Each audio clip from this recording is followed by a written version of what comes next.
उमर अयूब वजारत उस्मा मियां असलम पंजाब और सालार काकड़ बलोचिस्तान की वजारत आल के कैंडिडेट्स। हुकूमत साजी के लिए असद कैसर का मौलाना फजलुर रहमान से राबता।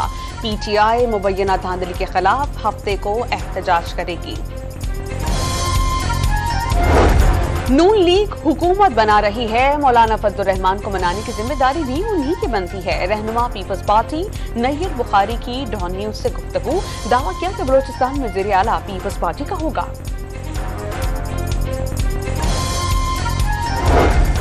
16 आजाद उम्मीदवारों की शमूलियत। मुस्लिम लीग नून का पंजाब में मतलूबा अक्सरियत मिलने का दावा।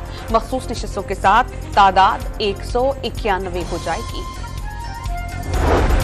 और 1 फरवरी से गैस 67% महंगी। निगरान वफाकी काबीना ने इक़्तिसादी राबता कमेटी के फैसलों की तौसीक़ कर दी। अफगान ट्रांजिट ट्रेड के तहत गाड़ियों के स्पेयर पार्ट्स और नए टायर्स की काबुल मुंतकिली की मंजूरी।